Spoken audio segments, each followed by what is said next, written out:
Welcome to the football show with James Skrmetta. Thank you for getting involved. Today on the show, we're going to break down every single game that we saw Sunday, Monday, Thursday, everything. We're going to unveil the new power rankings. So this will be the third version of the power rankings. They are very fluid. They can change at any time, and they certainly will change. We will have a new number one come today. So we're going to jump right into this thing so I can go get a haircut. My hair is officially out of control. I hate it, and I cannot wait to get a haircut. So first, before anything else, there is news regarding the Tennessee Titans. So let me pull this story up. But the Titans have a COVID situation here, and let's see. I'm trying to type while doing my job. Titans, so the COVID situation. Okay. So the Titans have 8 positive coronavirus tests among players and staff. I believe it's 3 players. And 5 staff. Now, this was something that people were obviously worried about coming into the season, and something that no one really knew how the hell this would work out, right? So let's read some of the story here. Faces first outbreak of the coronavirus on a team during the 2020 season when the Tennessee Titans shut down in-person activities Tuesday after receiving 8 confirmed tests.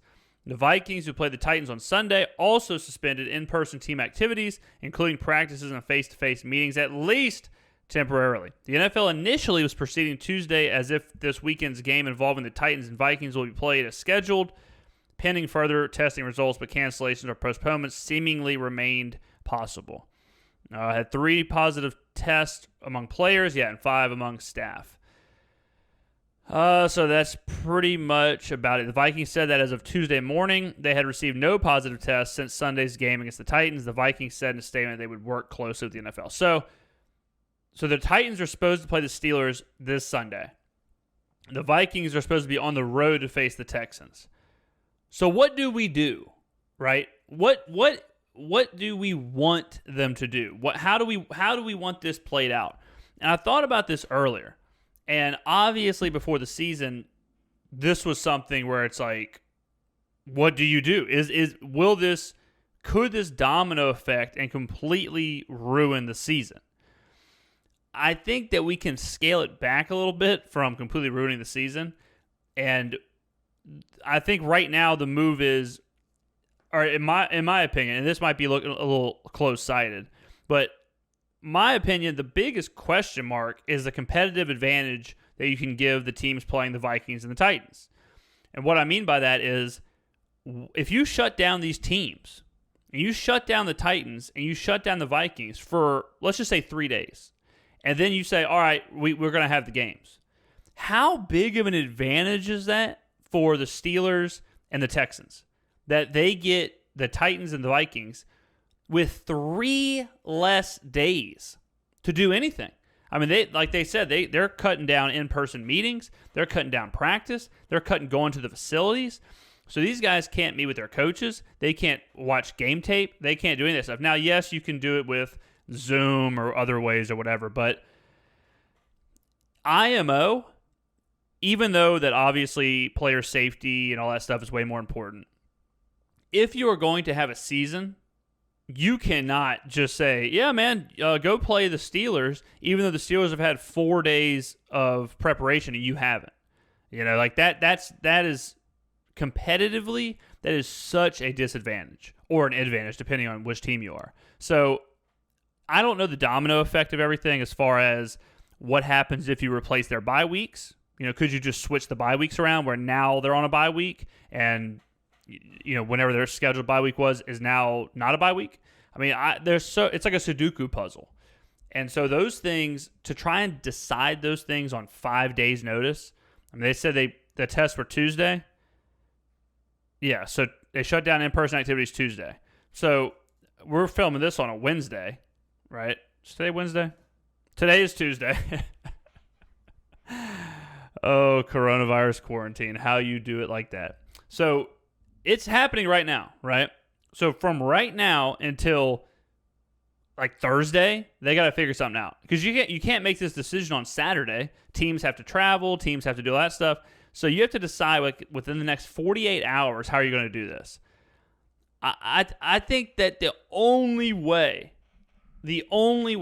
is to either replace the bye weeks with this game or push this game all the way to the end of the year and just skip it.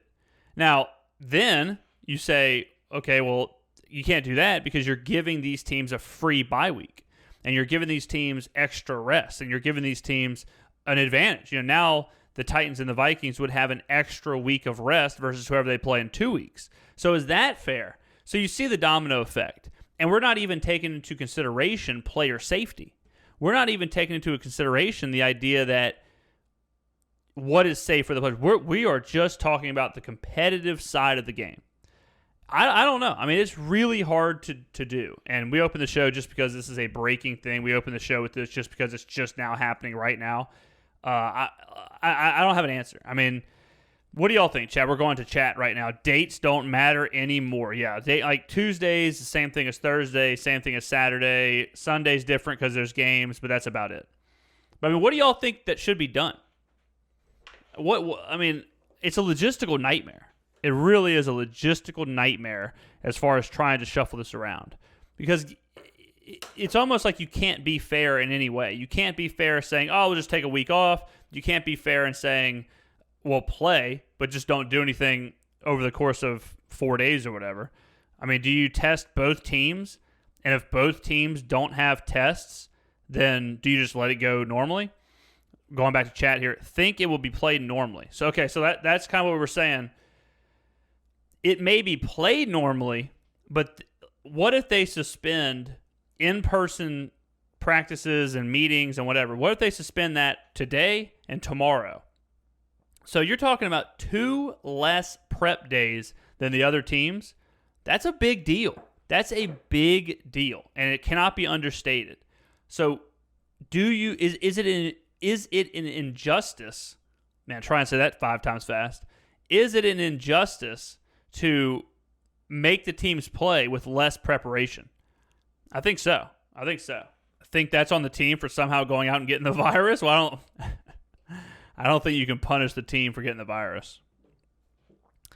I mean, you never know how they got it. You know what I mean? Like, let's say all these players are super quarantined. All these players are doing exactly what they should be doing, but one of their kids got it from going to school. Like, I don't think that's worth a punishment. I don't think they're doing anything wrong. I mean, you can't. If that's the case, bubble the players.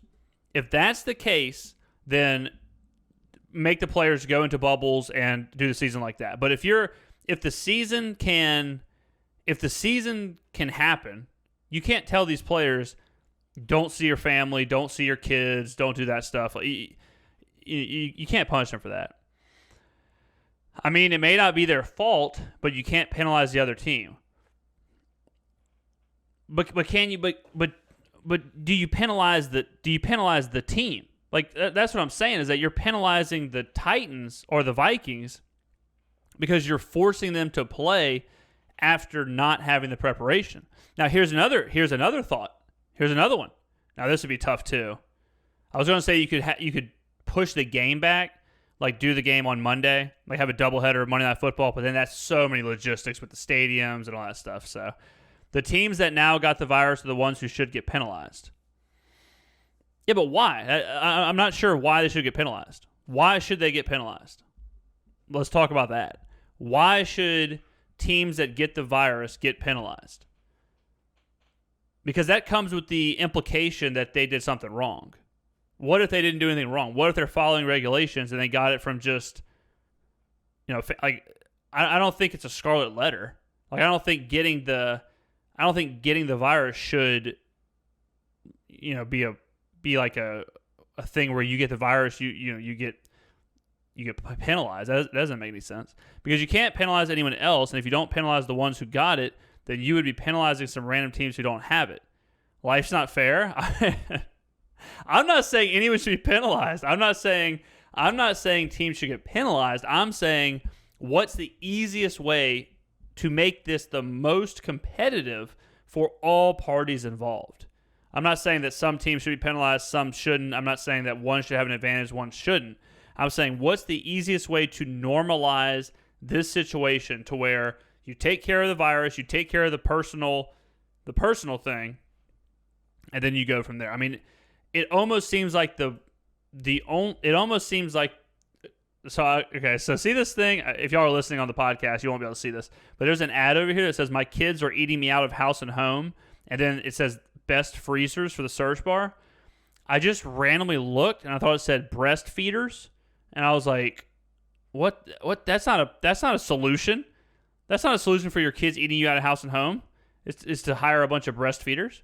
But anyways, what I'm saying is, this is something that happens, right? And this is the first time it does happen. So what is at play to fix it all? And maybe the best way is to test the whole teams, test both teams, figure out who's got it, figure out who doesn't, and then just go normal. Just say, okay, these 3 players who have it, GTFO for 2 weeks. And these players who don't have it, you can play and practice and everything's normal. Just test them all and go from there. I don't think you quarantine both teams for 10 days. I don't think that's the move. But we'll wrap up that conversation. Once you have one breastfeeders reference, that's when you get out of there. Let's move on, ladies and gentlemen. Let's do the power rankings first, baby. Sometimes we break down the games first. We're going to do the power rankings first right now. So let's look at last week's power rankings. Ravens 1, Seahawks 2, Chiefs 3, Packers 4, Bills 5, Cardinals 6, Rams 7, Steelers 8, Patriots 9, Titans 10. Now, remember, these power rankings are a reflection of, one, who is doing the best at that moment, and it's also a little bit of who I think the most competitive teams are. So, because the Ravens are 1 last week and the Chiefs are 3, it doesn't necessarily mean that I think the Ravens are better. I think that it's closer to like how the BCS used to do their rankings in college football, where it's a bit of who the best teams are, but it's also a bit of what you've done so far. So like a 3-0 team, like the Bears, if the Bears were 6-0, even though I think the Bears suck, they'd have to be in the top 10. You know what I'm saying? So let's do this thing. The Chiefs are number 1. The Chiefs are number 1. The Chiefs are the best team in the NFL. Patrick Mahomes is the best quarterback in the NFL. That is not even up for debate. That is not a question. That's not a topic. That's not a question. It's not a nothing. It's not a hot take. It is a straight up fact. Chiefs are the best team. Andy Reid might be the best coach. Patrick Mahomes is the best quarterback. What they did to the Ravens on Monday night, and we'll get deep into this with our game breakdown, the Chiefs are so good because they know they're so good. When you watch the Chiefs and it's 3rd and 6, most other teams are like, man, shit, we're terrible on 3rd down. How do we pick this up? What do we do? And then there's the Chiefs who are like, we know we're going to pick this up. It's just how do we want to pick it up? I think they were like 11 for 13 on 3rd downs or something like that. Last night against the Ravens, there's like a little spider, like a little bitty spider that just dropped down, like on, I guess from the lamp or from this lamp over here, and it's kind of freaking me out, but it's also kind of not. It's like the smallest spider in the whole world, so I'm kind of watching it, making sure it just goes away. It looks like it's going to go away. It looks like it's going to go away, but it also looks like it might float onto the top of my head. All right, we're just going to forget it's there and hope it forgets we're there. Yeah, I think we're good. I think it's chilling. But the Chiefs are so damn good. Like, take it out. It's really small. I mean, it's really small. And it's kind of far away now. I'm going to keep my eye on it. And if it gets closer, I'm going to eliminate it. I'm going to snipe it. But if it stays where it's at, I'm pretty chill with it. It's like one of those ones that's kind of like clear almost. Like it's kind of like white, kind of clear. I mean, it looks like a flake of dust. I mean, it's really small. But the Chiefs just do it different. The Chiefs do it different. They can convert any 3rd down. They can convert any 4th down. They can convert any 2-point conversion. They can do anything they want. They can do anything they want. and every facet of the game is so dialed in. Mahomes, the wide receivers, Travis Kelce. I mean, if you told me the Chiefs have to rely on Kelce, kind of like how the Raiders relied on Darren Waller, I'd be like, well, okay. I mean, they could do it because he's so good. And Patrick Mahomes, I mean, how many throws did he make last night where it's like superhuman and he does it 3 or 4 times a game? Unbelievable stuff. And with Andy Reid, the play calling, I think the Chiefs are without a doubt the best team in the NFL. I would be absolutely stunned if they don't win the Super Bowl. Second best team in the NFL, I think it's the Seahawks. I don't understand the people who are like, even though the Ravens got beat last night, they're still the second best team in the NFL. I saw a sports media person, I'm trying to think who it was now, but I saw someone who was like, the crazy part is the Ravens are far and away the second best team in the NFL. And I'm like, have y'all seen the Seahawks play? I think the Seahawks are far and away better than the Ravens. The Ravens, look, here's the deal with the Ravens. If Lamar Jackson is not the MVP, now I've lost the spot. Now I've lost it. I'm not even sure what it is now. If Lamar Jackson is not the MVP, if he's not playing at an incredibly high level, I think the Ravens are pretty mediocre. And by mediocre, I mean like, the 6th, 7th best team in the NFL. They don't have big wins. They do not beat really good teams convincingly. They beat the Niners last year, but that was in a rainstorm. I think it was like 9-6.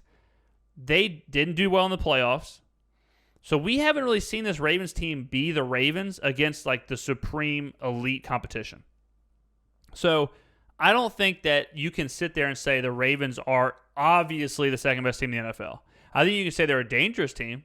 I think you can say they are a really good team. I think you can say they're a good, well-coached team. They have a good defense.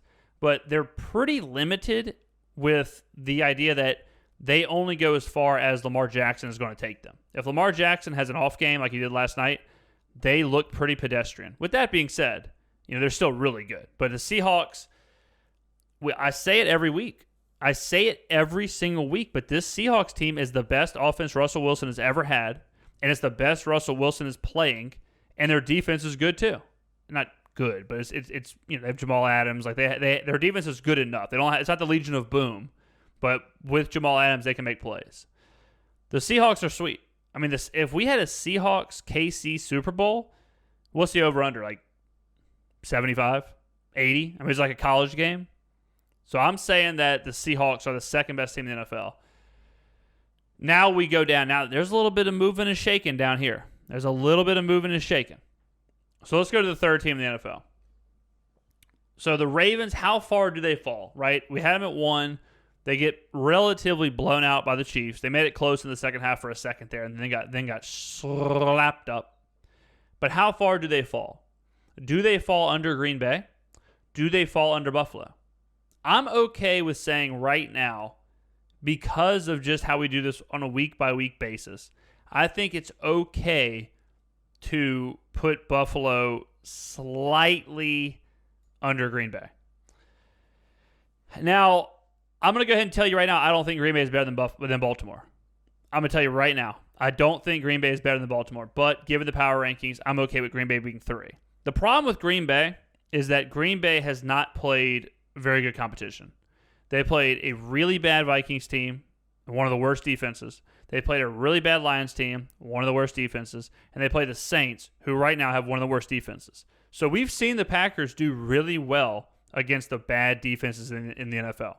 How they will do against some elite level competition, that's going to be interesting as well. Now, the reason I put Green Bay at 3 is because they went to New Orleans. They got a win on the road without Devontae Adams. So they had a much more uphill battle, and they handled it much better. They really controlled the game, and Rodgers is playing really well. So a lot of the times if you have a team like the Packers and they have an elite level quarterback who's playing elite, I will usually go with that player. So put Rodgers up there because we don't even know their ceiling. If they were full strength, I think we would know much better about this team. But we don't know. We don't know if Adams comes back and they have another gear, then all of a sudden it's like, man, is this the best team in the NFL? If they're beating the Saints and they're beating teams like that without him, and he comes back and they start lighting it up, I don't know. I'm going to leave Baltimore at 4. So I think Baltimore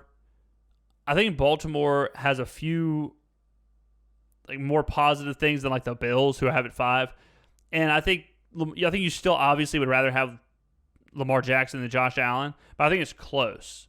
And I've said this about the Bills before, where I'm waiting to see Josh Allen, how he progresses. And I don't think Josh Allen has got to his last evolution. They're 3-0.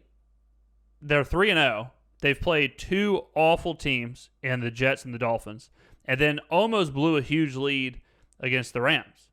And then you talk about where they let the Jets come back in. I mean, the Jets, they were beating the Jets like a drum, and I think only beat the Jets by 10.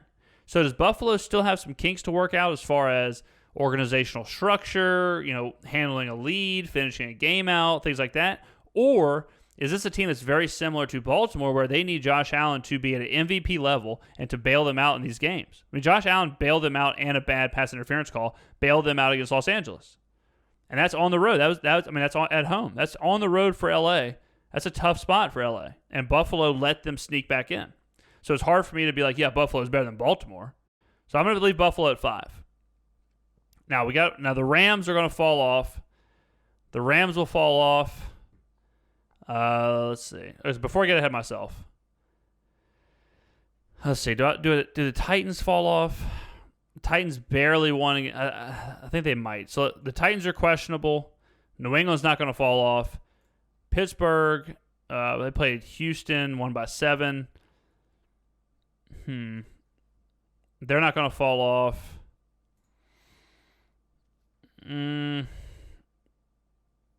Arizona gets beat by the Lions. They're going to fall off, obviously. Okay, so number 6. Let's put some teams back in the mix. The Saints are... do I put the Saints back in the mix?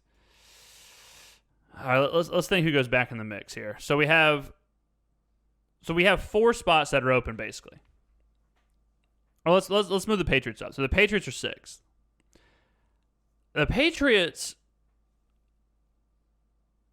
Patriots honestly might be the most dangerous team besides the Chiefs in the AFC, because we know that they're so well coached. We know how organized they are. We know how dangerous it is to give Belichick time or prep or any of that stuff. And with Cam Newton playing how he's playing, I mean, this is a team who, if they play Buffalo, if New England play Buffalo in the playoffs, and you're telling Belichick he's just got to go stop Josh Allen, I have a lot of faith in Belichick to be able to do that. And then I have a lot of faith in Cam Newton to be able to make plays enough to win the game. I mean, New England has a great defense, great pass defense. New England could be scary. They are the surprise team this year, for sure. I mean, they are for sure the surprise team, because I don't think anybody thought Cam Newton was going to be this close to MVP Cam Newton.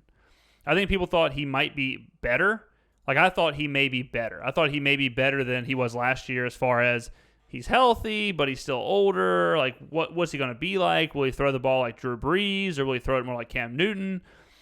I didn't expect him to come out here and run the ball like he's running it. I didn't expect him to have such a grasp of the offense like he does. I mean, I could not be more impressed with New England. I could not be more impressed with Cam Newton. Like, let's see what he did last week.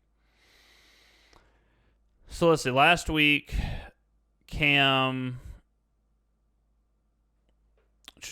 So let's go to the box score. So last week, not great in the air at all. 9 carries, 27 yards. Really didn't do much. Really didn't do much at all. And that's saying something too. That's saying something too when Cam can have a bad game and the team still looks as good as they look. I mean, they still won by 16.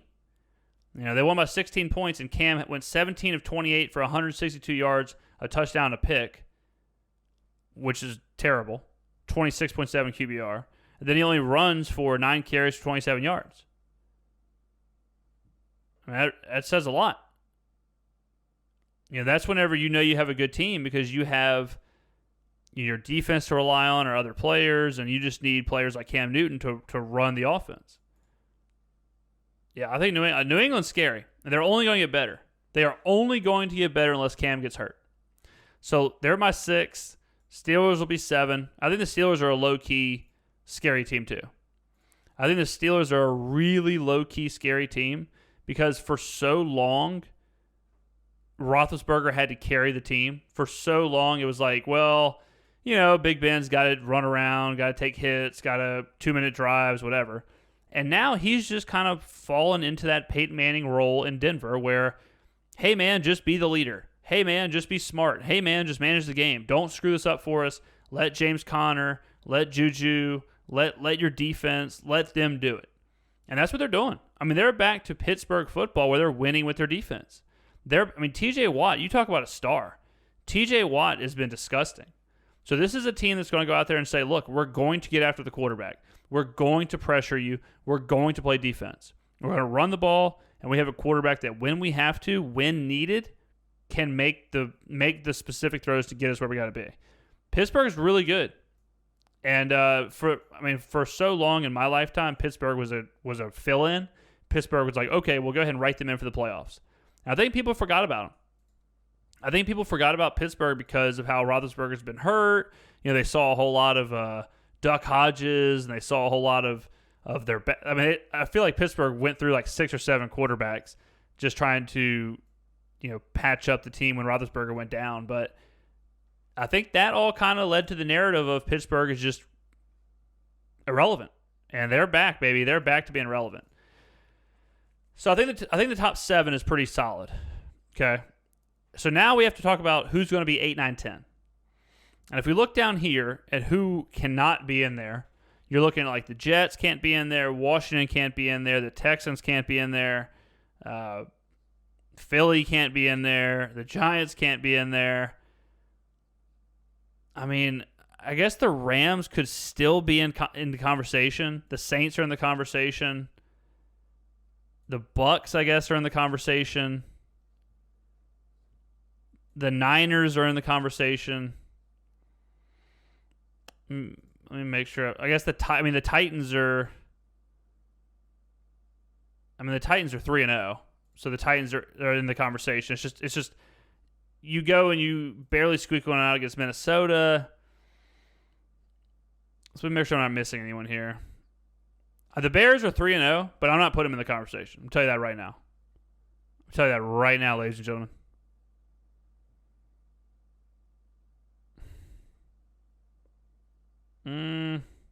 All right. Okay, so we're going to put the Titans. We're going to put the Titans at 8. Titans are 3-0. Derrick Henry had a good game. Derrick Henry's coming back a little bit into the fold. Derrick Henry's coming a little bit more into the Derrick Henry we saw last year. A little bit more of the player we remember. So if that's the case, if that's what they can do and get back to that, then they deserve to be in the top 10. They certainly deserve to be in the top 10 right now, being 3-0. So we'll have them in the bottom half of the top 10. I think 8 is fine.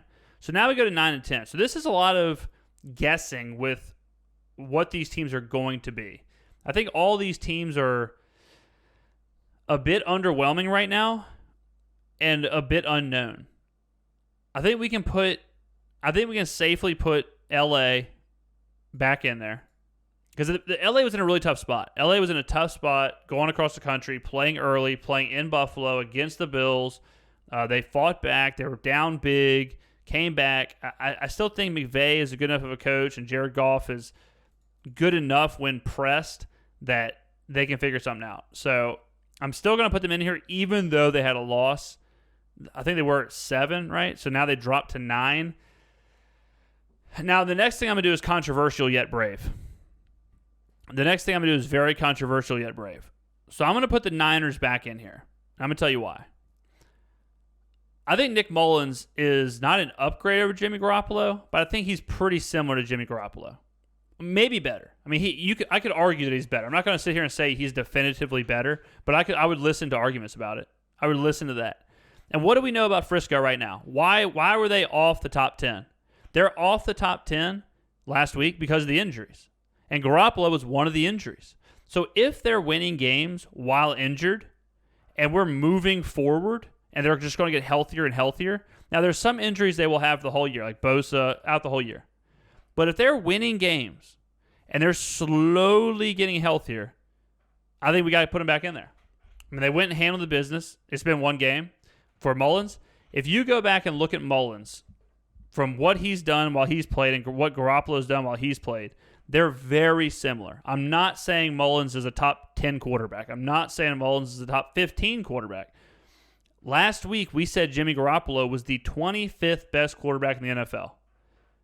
I think Mullins is somewhere between 25 and 27, somewhere in there. So if they're not missing anything at the quarterback position, and they can slightly figure it out with other gaps, will the Niners be? Will they be the 5th best team? I highly doubt it.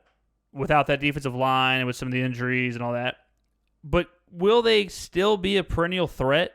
Will they still be a very talented team that just suffered through some injuries? I think so. So this is my new top 10 honorable of honorable list mentions are the Buccaneers. The Buccaneers are really close to getting in there. I still think the Bucs are super overrated. I still think I'll say something controversial yet brave again. As far as pure production, I'm not sure if there's a. Ooh, man, this is a hot take. I don't even know if I can say it. Can I even say a take this hot? If I say a take this hot, Shannon Sharp and Skip Bayless may appear in my studio. Do I even say it? I'm gonna say what I was thinking of. I was debating in my head with saying that pure production in one season, this season, there's probably not that big of a drop-off from Tom Brady to Nick Mullins. But I'm not ready to say that yet. Because Tom Brady is not the 25th best quarterback in the NFL. Like, Tom Brady's obviously higher than that. So if Tom Brady's a top 20 quarterback in the NFL, do I think Mullins is a top 20? Probably not. So I'm not ready to say that yet, but it's not that big of a drop. I'll say that. It's not that big of a drop, but it is a drop. So I almost got too hot take. You see, think about it, ladies and gentlemen.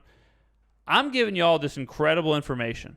And right there, I saw the clickbait. I saw the YouTube. I saw millions of dollars coming into my bank account. I saw, ESPN multi-year deals. I saw Fox Sports calling. I saw people, Monday Night Football commentator gigs. I saw all that happening with my YouTube video, Why Nick Mullins is Better Than Tom Brady. And I turned all that down. For you just so that I could be correct. I mean, that you talk about ethics, you talk about the heart, the heart of 1,000 sons, is where I can take all that fame and fortune and the honeys, I can take all that and set it aside just for each and every one of you to have the correct information. So this is the new top 10. KC, Seattle, Green Bay, Baltimore, Buffalo, New England, Pittsburgh, Tennessee, the Rams, and the San Francisco 49ers. Honorable mention, a.k.a. the 11th team. I'm going to go with the Tampa Bay Buccaneers. It's my 11th team. 12th team, probably the Cardinals. 13th team, probably the Saints. And then it's just a bunch of trash. So that's the top 10. All right, so let's do now the game breakdowns. Let's start with Thursday Night Football. Or have we already done that? I think we did this on Friday. Yeah, I think we did this on Friday. So we're gonna skip Dolphins Jags, and I hope none of you are bothered by that. If you're bothered with me skipping Dolphins Jags, then get a life. Go buy a dog. If you want to talk about Dolphins Jags, I don't even know where to send you. I don't even know where to tell you to go. I don't even know where you could go to get conversations about Dolphins Jags, but it ain't here. I'm not sure what order these games are in, because Packers Saints is first. Maybe it's descending order from Sunday Night Football onward. But that's not right, because then the Cowboys would be higher up. Okay, so Packers Saints. We're starting off Sunday Night Football. Honestly, I felt okay about this game. Now, I'm a Saints fan. You know that we really gave the Saints a lot of trouble when they lost to the Raiders. This game actually made me feel kind of okay. this game made me really see what the Saints are. And we've talked about it before, or we talked about it last week, where I said, look, we're going to know what the Saints are come Sunday night. And this was a really nice, gifted package of what the Saints really are. Here's what they really are. They're probably going to win the NFC South, and they're probably going to get bounced in the first round. And that's it. That's probably just what the Saints are. Before the season, it was, Super Bowl team, this, and this. And we know they're not. You can't watch Seattle. You can't watch the Chiefs. You can't watch any of those teams and be like, yeah, the Saints could compete. Oh, yeah, the Saints are definitely on par with the Chiefs. Oh, yeah, I could definitely see the Saints going and beating Seattle. No. Now, the NFC South, look around. Panthers, Falcons, Bucks. We already beat the Bucks. I think we're the best of that lot. I think we're somewhere in the neighborhood of 10-7, 11-6, somewhere in there. And that's fine. That's fine. I don't think anybody thought after the first two games the Saints were, huh? We're going to chat here. What is the huh? What is the huh for in chat? Was it because of the math? Yeah, there's 17 games this year. Yeah. It's kind of surprising how many people don't know that. But yeah, there's 17 games in the NFL this year. Yes. 17 games and one extra playoff team. So I think you have 3 wild card teams now and 17 games.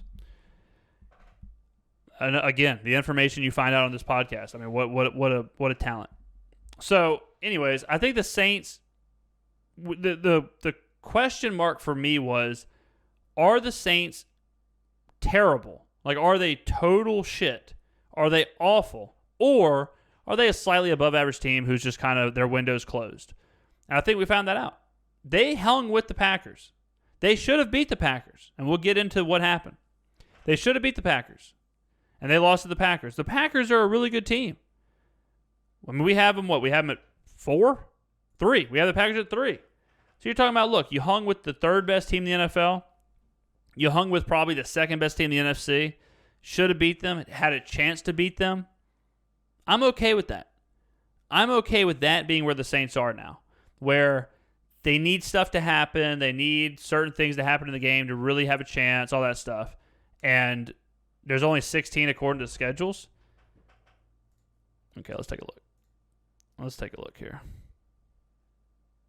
Yeah. 1, 2. Yeah, 1, 2, 3, 4, 5, 6, 7, 8, 9, 10, 11, 12, 13, 14, 15, 16. What am I missing here? So there's 16 games. Is this right? So there's 16. What am I missing? The bye week? So there's only 16 games. Where the hell did I get there with 17 games? Because I just had this exact conversation. Because I didn't know there. I thought there was 16 games, and then someone told me there were 17. And then we went through the schedule, and there were 17. I could have swore maybe we were both. Okay, well, I'm just going to delete this VOD anyways. This is where not editing really makes it hard. Maybe the 17 got mixed up with the 7th playoff team. Maybe that's why I thought there were 17 weeks. I got to figure out how to delete this VOD. I got to figure out how to break my computer. I got to figure out how to get rid of the tape. We're just going to push through it. We're going to push through it. So the Saints are 10-6. They're a 10-6 team. 11-5, somewhere in there. That's what they are. Okay? Man. The only good news with that is that we did the power rankings first. So people will have to get like 30 minutes into the video, 30 minutes into the podcast before they realize that we were wrong about the 17 weeks. And at that point, I already got them. At that point, they're already in the algorithm. At that point for me, if you listen to 30 minutes of this, That's fine. If you listen to 30 minutes of it and then skewer me in the comment section, I'll take that. I'll take 30 minutes. It's been a tough year, guys. Now, let's actually talk about why the Saints lost this game. It wasn't because of Drew Brees. I'll tell you that. It wasn't because of Drew Brees. It was because of two things. Sean Payton and this suck boy defense. Let's start with Sean Payton. This is something that I have had a problem with Sean Payton for the last however many years. I honestly think sometimes Sean Payton is coaching a game and calling a game as if there are 5 quarters. And he just says, oh, well, let's just get Taysom involved. Oh, well, let's just get Latavius involved. Oh, well, let's just get Alvin involved. And he just randomly throws these pieces in there instead of being like, oh, shit, well, I only have 10 minutes left. Or, oh, shit, I only have half a quarter left. Maybe I don't need to worry about Taysom. Maybe I just need to worry about doing what I've been doing. And then randomly, and it always happens on like 4th and 1, 3rd and 3, 2nd and 1, where it's like, all right, Sean, look, you are driving down the field. You are gashing this defense. Just keep doing the same thing. And then you see him on like 2nd and 1 call like a double reverse pass or something that gets intercepted. And it's like, dude, why did you feel like you just had to get that in? Like, did you feel like you had to make that happen? You couldn't just not? And that, I mean, here's the hallmark of a bad coach. Alvin Kamara averaged 9.7 yards a rush.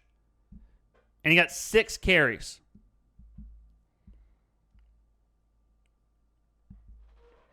I don't get it. Now, if you didn't watch the game, what I'm referencing the Taysom Hill fumble. And I know last week we were talking about why did Taysom only get 2 carries. So it's going to sound like I'm kind of a flippy flopper. But here's the deal. Taysom Hill and players like Taysom Hill, they should be a change of pace back.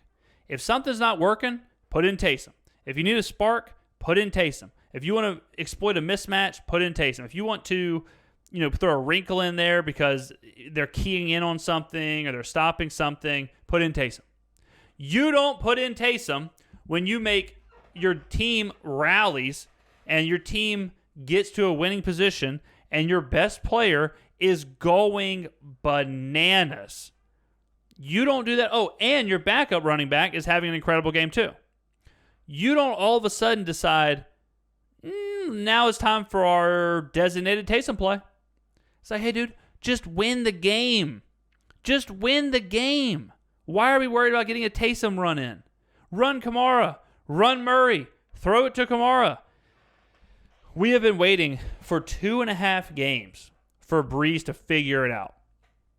Brees started off really slow. He had 12 yards through the first 2 quarters. He started off really slow. Brees started to figure it out. And he started to kind of push the ball. And he kind of started to, I had a tweet where I was talking about how Brees looks awful, and he did. At the beginning of the game, Brees was terrified to go deep. And I don't even mean deep. I mean like 25 yards down the field. He was openly missing Sanders and Traquan, and not that he missed them accurately. He missed like throwing to them. He would look, and then he would choose not to throw to them. And what that led to was a lot, and if you go back and watch the tape, you'll see this a lot, where Brees looked deep, kind of cocked back like he was about to let it go, hesitated, checked down, and then was getting hit or was getting pressured or he took too long in the pocket. That happened a lot. And that's because I think Brees' mind is still going through the whole check your progression, look deep, look at this. And then whatever is in him right now is saying, don't. Look somewhere else. And he seemed to be hesitating a lot. And I didn't like that. And that's when I tweeted about how Brees was looking terrible in the first half. What happened in the second half was Brees really kind of got a rhythm. And it wasn't like he was lighting that ass up. It was more to he was making much better 6 to 10 yard passes, 10 to 15 yard passes. And he started to push the ball towards the marker. He started to throw in the middle of the field. He started to have a little zip on his passes. And I'll say this, for as bad as the first half was, Brees, I think, played a pretty good game. I don't think anybody can look at Drew Brees' whole body of work in that game and say that he's the reason we lost, or he was bad, or put in Jameis. I don't think Jameis Winston beats the Packers. I don't think Jameis Winston does what Drew Brees did. I mean, 29 for 36, 288 yards, 3 touchdowns, no interceptions. Pretty damn good. 88 QBR, 127 rating. Brees was good. Brees is not MVP Drew Brees. Drew Brees is not that player anymore. That's obvious. Okay, and I'm not going to sit here and say that Brees is going to win these 55 to 54 shootouts every week like he used to. But he's obviously capable of playing. And this was a conversation that the Saints fan base has had. Is Brees washed up? Is he medically hurt? Can he throw? And I think now we have the answer that he can throw. It's just the point of getting the ball to the receivers. And I think Brees, he's still kind of getting loose. I think as the season progresses, we'll see him slowly inch his way towards getting more receivers involved, slowly doing all that stuff. I mean, Brees was always the guy who would spread the ball around. And all of a sudden now it's like he was struggling to spread the ball around. And even in this game, so he targeted Kamara 14 times. He still targeted Sanders 5 times, Traquan 6 times, Jared Cook 3 times. So he's still looking around a little bit. So that's all good. I have nothing really bad to say about Drew Brees. Going to chat. To me, he is a better version of Alex Smith now. Man, I don't know. At the end there, Alex Smith was pretty sweet because Alex Smith could run. But he's more in that world where he ain't, he's not Drew Brees. He's not the guy that he was 2 years ago. But he's not dead arm, washed up, retire now. So that's good. And that's a good takeaway for the Saints. If you're the Saints, that's a huge takeaway. Right? Now, Kamara, when he signed his contract, what'd I say? I said that's best running back in the NFL money. So he's got to do that. Well, he did it. That's what we need.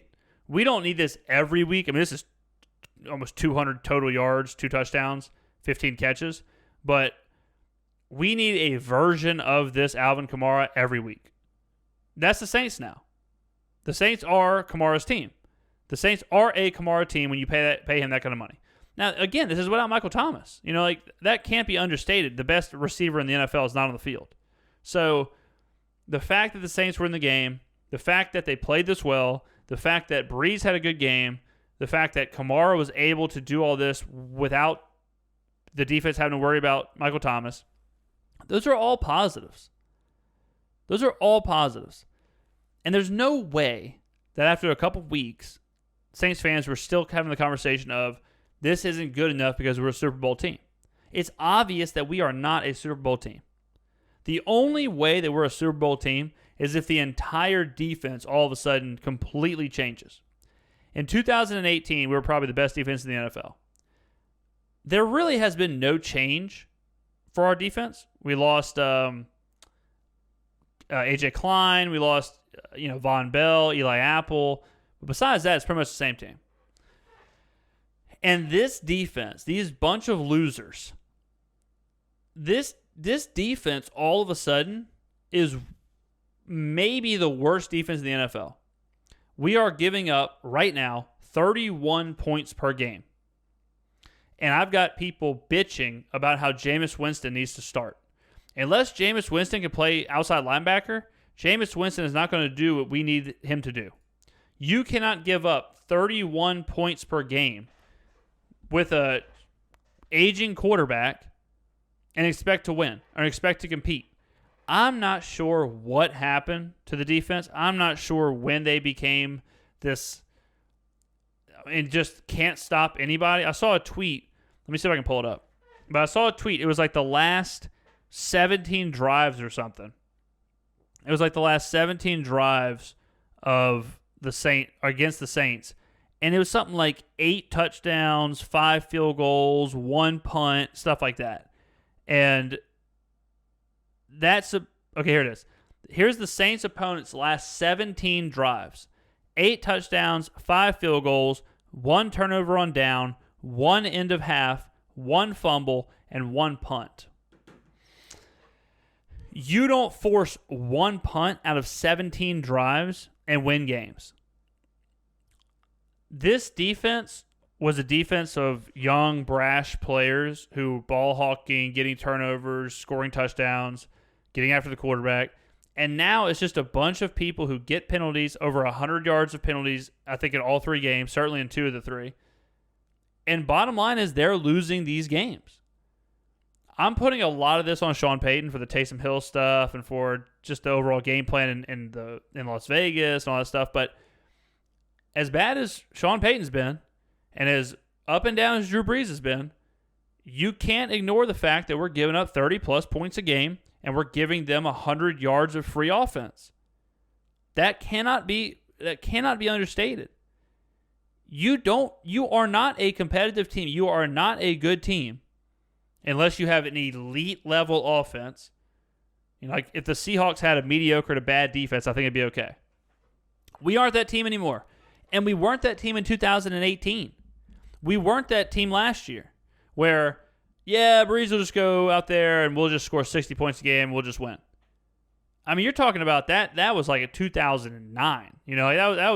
The Saints haven't been that team in a long time.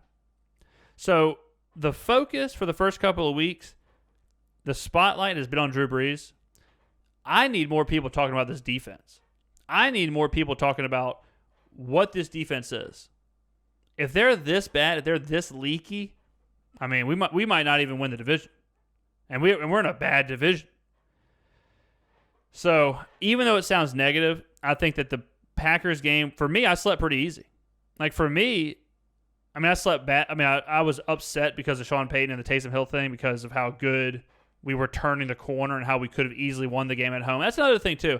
And I don't want to make this an all Saints podcast here, but for as good of a coach as Sean Payton is, allegedly, he sure does drop a lot of games at home. And he sure does drop a lot of games where they're tied at halftime or they're within 1 score at halftime or the game's close.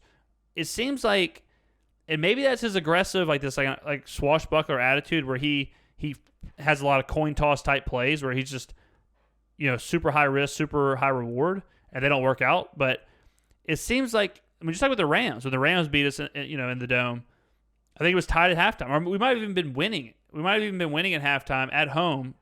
I think we were winning by a lot at halftime because I think it's a bit foggy because of Crown Royal, but I'm pretty sure when I went to the halftime, I thought the game was over. So for the Saints to drop games like this at home, and I know that we don't have a fan, like we don't have fans in the stands, but that to me says a lot about Sean Payton.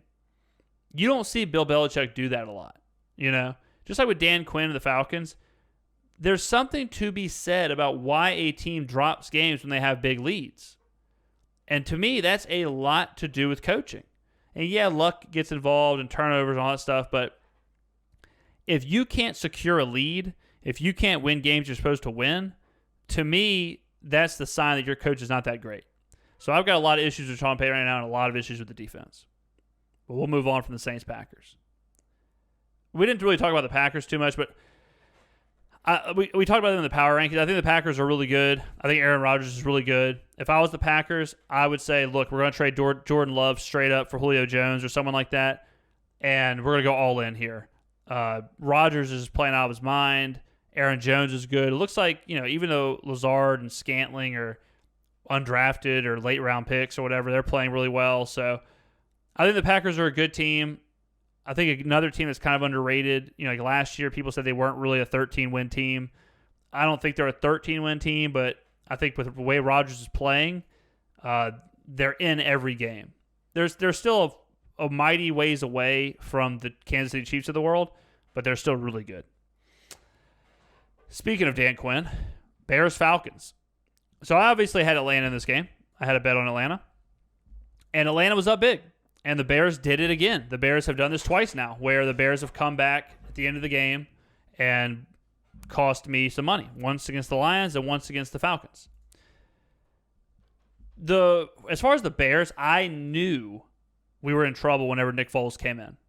I knew we were in trouble whenever Mitchell Trubisky was removed. I'll give Matt Nagy this.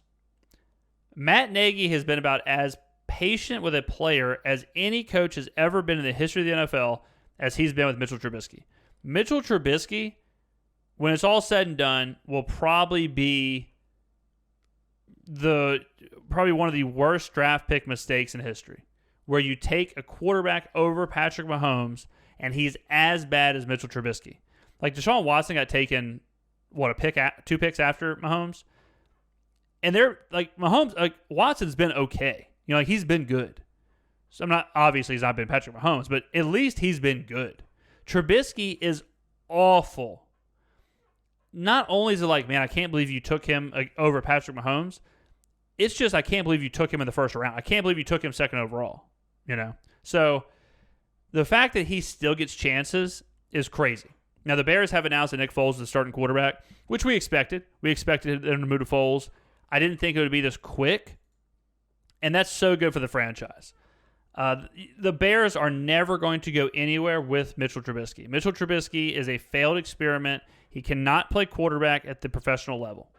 So now that the Bears have a quarterback who can obviously play at the professional level, he won a Super Bowl, this team becomes interesting. Now, I still don't think they're a great team. I still don't think they're a team that has I don't think they're a threat, but it certainly makes them better, the fact that Foles is a starting quarterback. And they should be 1-2, So I'm not getting super hyped on the Bears, but I do think it's definitely the right decision to go from Foles or go from Trubisky to Foles. Now, the question is now what Matt Nagy can do with basically a full season of a competent quarterback. So that'll be interesting to watch. In Atlanta, I don't know how Dan Quinn still has a job. I think Dan Quinn's got to go. Look, whether it's bad luck, whether it's not his fault, you can't blow that Super Bowl and then have this season where you're blowing all these games. The Falcons should be 2-0 or 2-1. Like, how different does that look if the Falcons are 2-1, the Bucs are 2-1, the Saints are 1-2? Like, all of a sudden now it's like, man, the NFC South's pretty sweet. But you have a total dumpster fire. And I'll tell you this too. Dan Quinn's going to get a lot of hate, but Matt Ryan was so bad in this game. He was so bad. I'm shitting on Trubisky a lot, but Trubisky and Ryan weren't too far off. And if you're Atlanta, you're kind of dead in the water because, what are you going to do? You're 0-3. Are you going to move on from Ryan? Who is even their backup quarterback?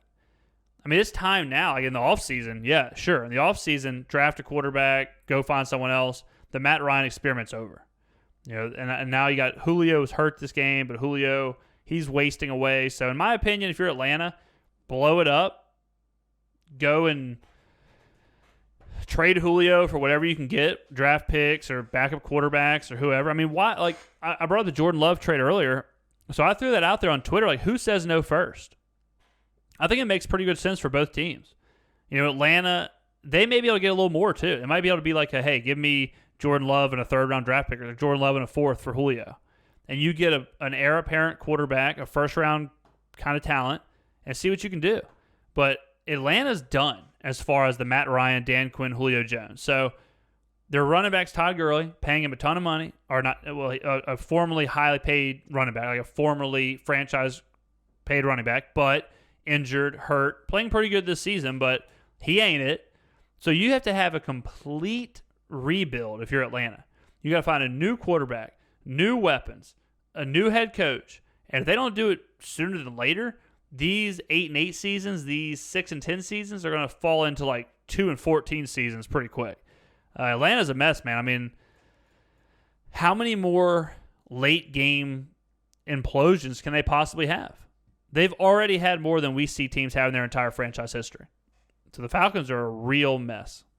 Organizationally, roster, everything. Rams-Bills. What a game. The Bills came out to a really early start here and really were putting it on Los Angeles. And like we've said before, whenever Jared Goff gets put in situations where he can't cook, he really struggles.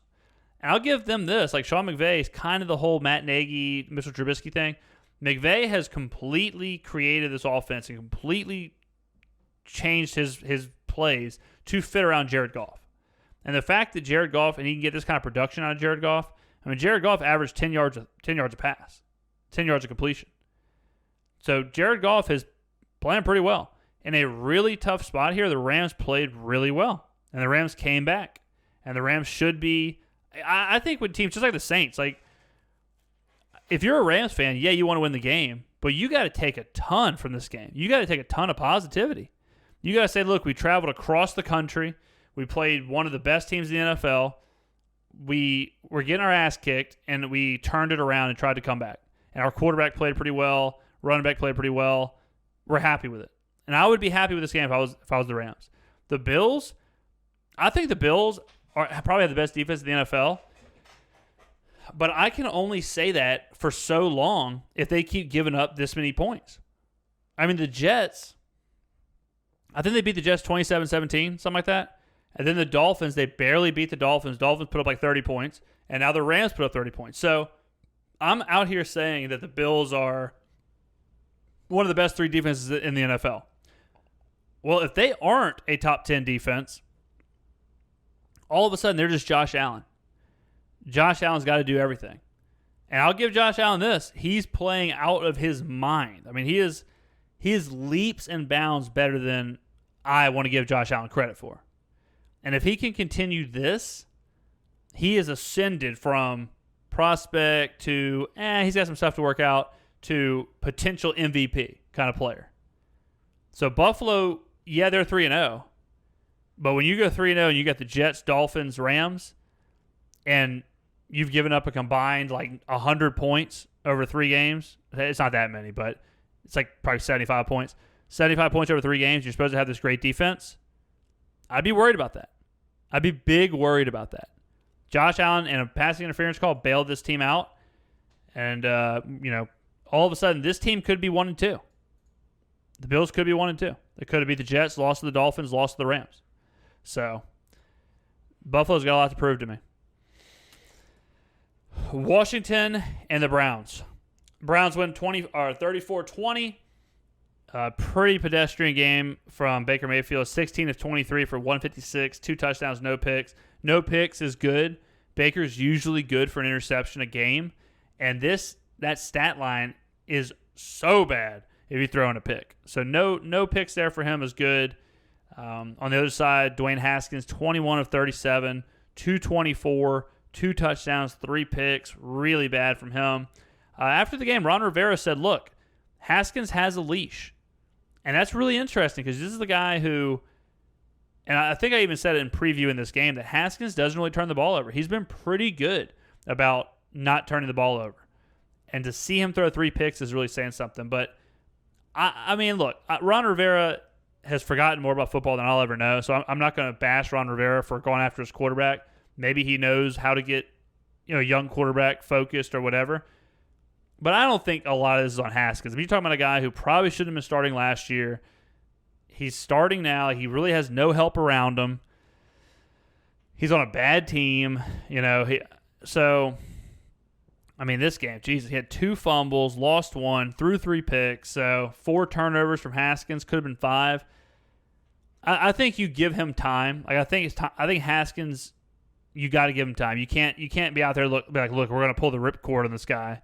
I don't think that's fair. So I love Ron Rivera and what he's doing with this team. I think that he'll be a savior for this team. I don't think Washington will be good until, 1, Haskins develops, or 2, they get players around him that can take the load off of him. As far as Cleveland, this is Cleveland to a T. They play a bad team, they're going to show up. They play bad teams, they're going to show up and be exciting. You give Cleveland the Ravens, you give Cleveland the Chiefs, you give Cleveland the Patriots, you give Cleveland the Packers, they're going to fold. They're going to fold every time. This is the biggest paper team probably in the NFL. It's a bunch of stars, a bunch of studs who only care about themselves. Now, I'm going to say something controversial yet brave here. Odell Beckham started streaming on Twitch. And he streams, I think, Monday and Tuesday.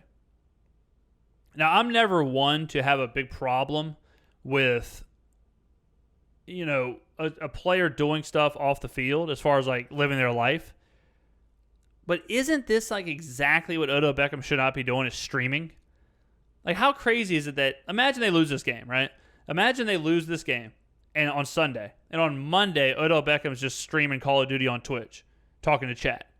It's like, to me, that just doesn't sit well with a guy like Odell, who they brought in to be this star receiver. If that's not what Odell is, if he's not a star receiver, if he's not whatever, fine.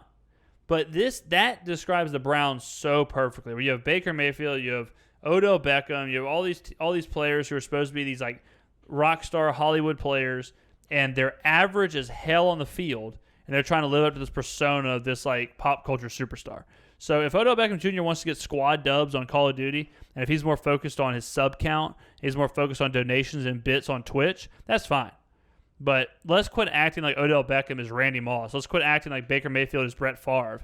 I mean, I feel like every single game the Browns play, I have to hear a comparison between Brett Favre and Baker Mayfield. Where the hell is that comparison? Is the comparison only because Baker Mayfield makes really bad decision throws? Like, is that the only comparison?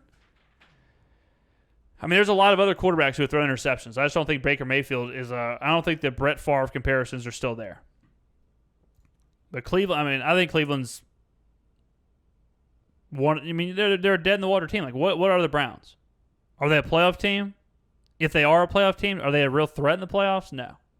Titans Vikings, a great bounce back game from the Vikings. The Vikings really needed a good performance. They still end up losing here, still 0-3. But at least they show some kind of life. I mean, Dalvin Cook goes absolutely crazy. 22 carries, 181 yards. Justin Jefferson, 7 receptions for 175 yards. And Kirk Cousins, 16-27, 251, 3 touchdowns, 2 picks. We've talked about the Vikings at length. I think when you look at the Vikings, like I've said, they're a team that's rebuilding, even though they don't know they're rebuilding. And Kirk Cousins is just not the guy. Like, Kirk Cousins is not the guy you want to have to try and carry your team. He's not the guy you want to try and steady the ship. If the ship starts sinking, Kirk Cousins is going to be one of the first people to jump off the ship. He is not built for this. So with a bad Kirk Cousins, I don't think things are going to get better for Minnesota. Minnesota before the season was like an 8.5, 9 projected win team. And I think what happened with Minnesota is they went from being an 8 to 9 win team to a 6 win team, and now they're probably closer to a 4 win team. So I think that's where they'll fall. I think Minnesota will probably be somewhere between 4 and 6 wins, and they have pieces, but they just have to figure out like the Kirk Cousins issue. Let's go to chat real quick. Jefferson is a dog. Too bad he has to be on the Vikings. Yeah, I mean, he's a stud. Like Justin Jefferson is a really good player. Justin Jefferson is a good receiver to have out there. He's a good young player. And he's part of that development where in 2 years, will Justin Jefferson be one of the top 5 receivers in the league? Maybe. But he isn't now. And they have too many holes on the defense, and the team is rebuilding. Mike Zimmer is having his first real time where he has to, coach. He's got it right now. I mean, this isn't the Minnesota team where he's got the best defense in the league or he's got studs all over the place, and they can go out there and win games, with organization and that way. He has to win games with a bad roster. So we're going to see a lot from Mike Zimmer here. If I'm Minnesota, I'm expecting 5 wins. Tennessee's 3-0. I love Mike Vrabel. I think Mike Vrabel is one of the most underrated coaches in the NFL. This is what Tennessee is. Tennessee is 26 carries, 119 yards, 2 touchdowns from Derrick Henry. Win the game. That's what he is. We know that's what they are, right? We know that's what Derrick Henry is. We know that's what Tennessee wants to do.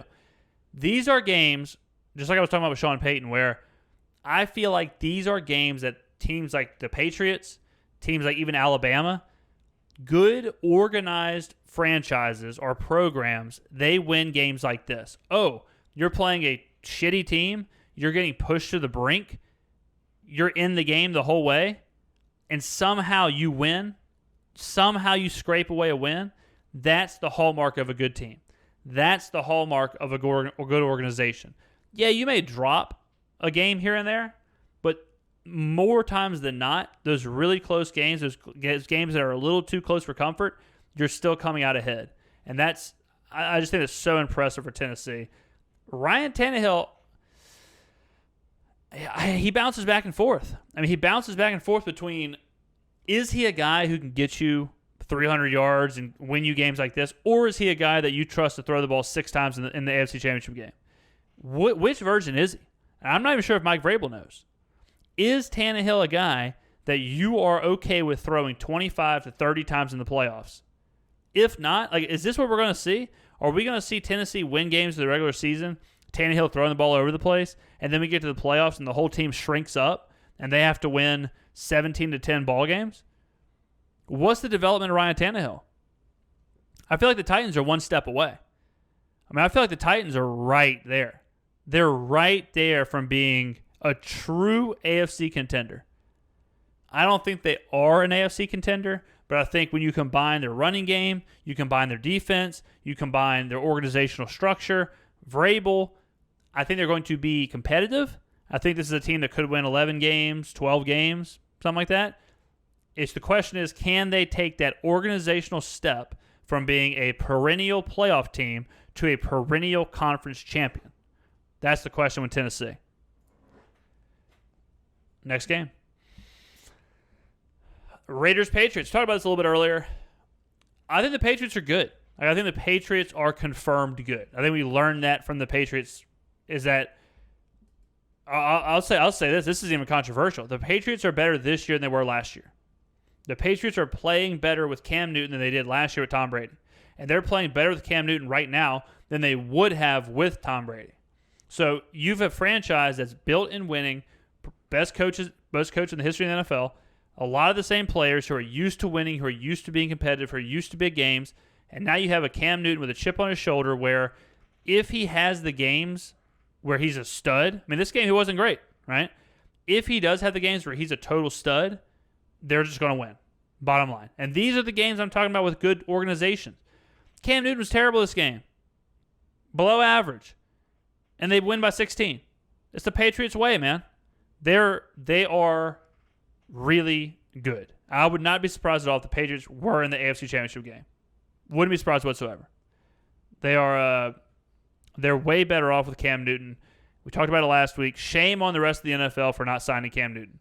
Why he went that long without being signed is unbelievable to me when you look at the NFL and you look at the quarterbacks. As a Saints fan, I wish I had Cam Newton. I mean, he's not MVP Cam yet, but he ain't too far off. As far as the Raiders, even though they beat the Saints, I was not impressed at all with John Gruden. I was not impressed at all with their play calling. I was not impressed at all with Derek Carr. And this kind of just bled some into that where they're a bang average team. When they play good teams, when when they're challenged, I think they're going to struggle. They're probably right there at 8-8. They're probably right there at 9 wins, 7 wins, 8 wins, somewhere in there. I wouldn't put too much stock into the Raiders. I think they're good moving forward, but I think their ceiling is lower with John Gruden. I don't think Gruden can evolve to catch up to what the rest of the NFL is doing. I think you see a team that's pretty much their ceiling. Derek Carr, I don't think has too much room for growth. Gruden, I don't think has too much room. I think Josh Jacobs is really good. But they're still they need some core pieces. They need an identity before they can take that next step. So I think until they do that, they'll hover in that 7, 8, 9 win world. Next game. Niners-Giants. Jesus. So the Niners, again, I think Nick Mullins is pretty similar to Jimmy Garoppolo. I think if Garoppolo is the 25th best quarterback, I think Mullins is probably around like 26. Or if Garoppolo is 25, I think Mullins is probably 25 to 28, somewhere in there. They just need to get healthy. They're just missing a lot. They're missing a lot defensively. This is a team that's going to win in spite of injuries.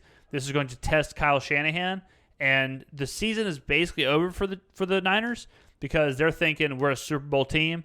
You're not winning a Super Bowl without Bosa. You're not winning a Super Bowl with this plethora of injuries. We don't know how long Sherman's going to be out. We don't know how long Solomon Thomas is going to be out. So they have too many injury problems to be a Super Bowl contender. But we can see a little bit more about what this team's made of with their backs against the wall. As far as the Giants, holy shit. I mean, blow it up, right? Daniel Jones,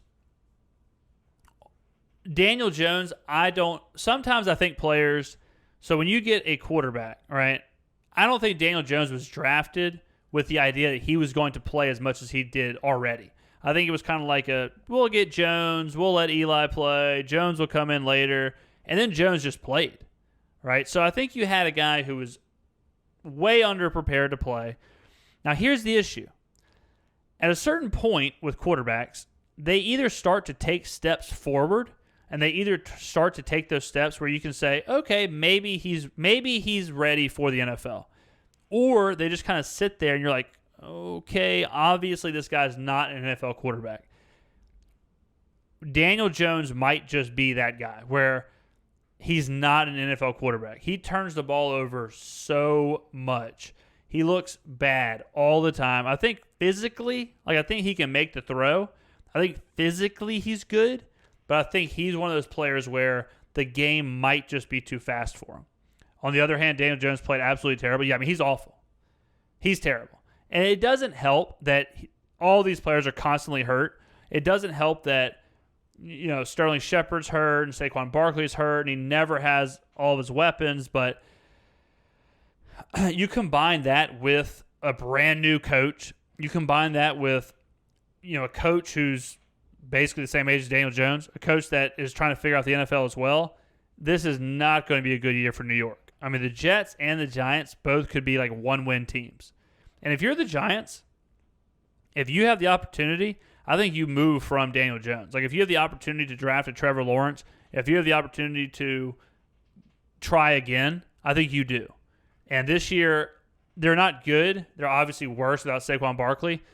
This could be one of those years where, whether it's his fault or not, but Daniel Jones could be out of the NFL because of this year. If he keeps putting up games like this, 17 for 32, 179 yards, 5 yards a completion. Ooh, that's gross. 5 yards of completion, no touchdowns, 1 interception, sacked twice. That just ain't going to cut it. And he fumbled once. So you're talking, I mean, it's not good in New York. That's what I'm going to tell you. They are nothing. That's the nicest thing I say about them is that they are nothing. Bengals, Eagles. What a game. 23-23 tie. I don't know, man. I mean, good Lord. Carson Wentz, 29 for 47 for 225 yards for a 4.8 average. 1 touchdown, 2 picks. Philadelphia has a lot of problems. I mean, Philadelphia is like Atlanta, where I think it's time to move on from Peterson to get a new kind of foundation, get a new belief system, get a new identity. And then you have to wonder about Wentz. Wentz at one point was an MVP candidate. He was playing at a really high level. Then he got hurt. Is Wentz one of those guys where he peaked, he got hurt, he is what he is, and now he's just kind of Kirk Cousins? Maybe. I mean, a 4.8 average, I could do that. I could easily do that. So I think the Eagles just, it's not good because they're such a proud franchise. And I think they're, they have the Super Bowl, but I think it's just time for Peterson to go. And it's hard to cut ties with players and coaches that get you to that level. But are we already where you get rid of Peterson and you start to wonder if Jalen Hurts needs to see more reps at quarterback? I don't think it hurts. I think it's also embarrassing that Peterson basically accepted this tie. I mean, Peterson punted the ball with like 14 seconds left to accept a tie. He's coaching for his job. He's coaching for his job. Why do you not leave it all out there?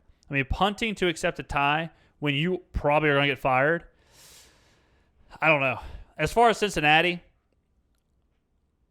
we'll watch the video tomorrow. We've been watching all of Joe Burrow's throws every week and analyzing them and breaking them down.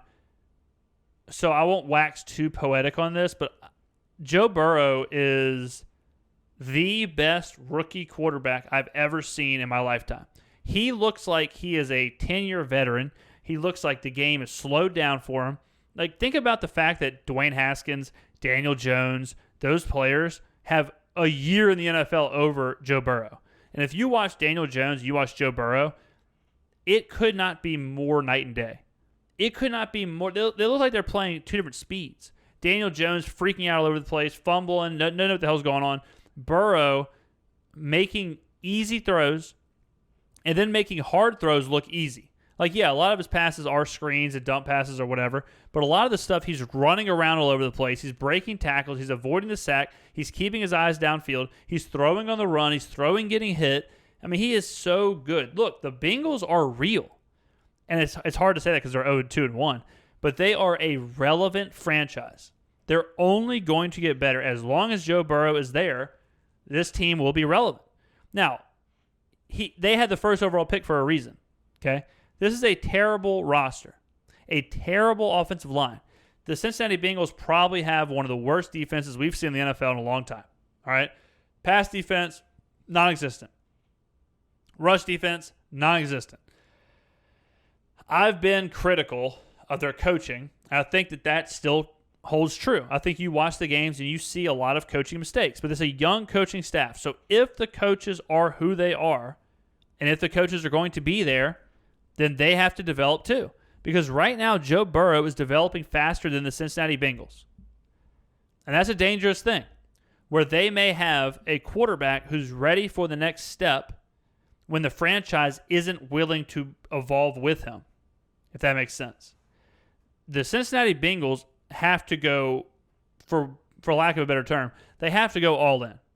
They have to say, okay, look, we have Joe Burrow. We have probably the best rookie quarterback we've ever seen. We have to go spend money. We have to give resources up to give him an offensive line, to give him what he needs. They have to do that. They are not going from first overall pick to 2 wins, to 4 wins, to 6 wins, to 8 wins, to 10 wins, to 12 wins. They're not on that track. They're on a first overall pick to 3 wins or 4 wins to 9 wins. As soon as they give Burrow the resources, the Bengals will win the game. So now it is up to the GM, it is up to the owners, it is up to the coaches to step up and give Burrow what he needs to succeed. I think Joe Burrow, he easily could be a top 8 quarterback in the NFL next year. Easily. Which means the Bengals should be pretty close to a playoff team. If you have a top 8-ish quarterback in the NFL, you should be a playoff team. Will the Bengals be prepared to do that? I don't know. They have to. So we'll see. That if you're a Bengals fan, like that's what you're watching. You're watching how the franchise progresses. You're watching what they do with the offensive line. If they don't address that, go and get in a time machine and go look at Jay Cutler's career with the Chicago Bears. Because that's what it's going to be. Where you've got a quarterback who is, at times, a really, really high-level quarterback, but he's also getting sacked 8 times a game. He's also getting hit nonstop. Go take a look at that. And that's what the Bengals could do if they do not protect Joe Burrow. They could end up looking just like Chicago did with Jay Cutler. And what Chicago do with Cutler? Well, they win 8, 9, 10 games a year. That's a big difference for Cincinnati. But it could be way, way better. So hopefully Cincinnati figures it out. We're going to chat real quick. Our O-line is high school level. Over half of Burrow's incompletions are on the O-line because he either can't let the play develop long enough or it's being tackled. Yeah, I agree. I mean, every time I watch him, he's getting rushed out, pushed out, hit. I mean, it's tough for him for sure. Lou Anarumu and Mike Turner, the defensive coordinator and O-line coach, have to leave. Zach Taylor is doing fine other than hiring and sticking up for these awful coaches. The rest of Zach's issues are due to inexperience. Yeah, that's what I'm saying. Like, he's an inexperienced coach as well, so he has to progress at the same rate as Joe Burrow. Burrow has been playing great. I agree. I've never seen a quarterback look like he does so quick. Never. Texans, Steelers. The Texans, I feel bad for Deshaun Watson because the Texans are such a bad roster and Watson is such a good quarterback. So they're just going to struggle until the same deal with Cincinnati where the Texans are not going to ever progress unless they give Deshaun Watson help. Unless they give him an offensive line, unless they get rid of Bill O'Brien. So the Texans are where they are, and they're going to be where they are until they fix their own issues. They're a sinking ship that needs to hole up. Steelers, we talked about them in the power ranking. They're a team that is being slept on. They're a team that is figuring out who they are. This is a big part of winning, is figuring out how you win. It's a big part of your identity. In anything, you have to know how your team plays best to win. The Steelers figure that out. It's with the old school Steeler mentality of get after the quarterback, defense, be a hard-hitting team, run the football, and now they have Ben Roethlisberger healthy enough to be this game manager kind of veteran quarterback. I think the Steelers are a dangerous team. I think the Steelers, as long as they can stay healthy, I think you're looking at a team that could really make some noise. They're kind of like New England, where they have the pieces, they have the coaches, they have the GM, they have the ownership, they have the franchise. They have a quarterback who, in New England, the quarterback is much more important here, but they have this ship that's ready to be navigated, and they just got to do it. And Roethlisberger can do it. The rest of this team can do it. I think the Steelers are maybe the most underrated team in the NFL. Next up, Jets-Colts. Holy shit. I mean, every single thing I said about the Giants can be said about the Jets, except that I think Darnold is way better than Daniel Jones. Sam Darnold being on the Jets is sad because Sammy D is talented, but my God, you can only be so talented. If Patrick Mahomes was on the Jets, I'm not sure if they make the playoffs. They probably win 8 games, but I don't know if they make the playoffs, and that's saying something. This franchise, it's so embarrassing. They have to move Gase. They have to get players. How is Frank Gore your starting running back? How is that where we are? We're Braxton Berrios, Kalen Ballage, Lawrence Kager, Frank Gore. Jesus. I mean, I can't even offer criticism for the Jets because they're not even worth it. They have to just go figure it out. They have to just go get rid of everyone, get players in there, completely change the culture, and then we can start talking about football. This could easily be an 0-16 team. Easily. The Jets, Sam Darnold, I think, is an okay quarterback, but he may be out of the league just because he might quit. He might say, I'd rather go work construction than play for the Jets, and he may be out of the NFL. Really bad stuff. It's tough, man. It's tough. Sam Darnold's the kind of guy, like in New Orleans, I would love if Sam Darnold was behind Drew Brees, because I think Darnold has the tools, and I think he's good enough to learn and all that stuff, but the Jets are just ruining him. As far as the Colts, I like the Colts as far as their organizational structure, their coaching, all that stuff. I think Phillip Rivers is good enough. When you think about Phillip Rivers is averaging 10 yards of completion while Carson Wentz is averaging 4, it really says something. Jonathan Taylor seems to be a pretty decent back, filling in for Marlon Mack here. Colts are good. Colts are a good, efficient team in the NFL. They're not a Super Bowl contender.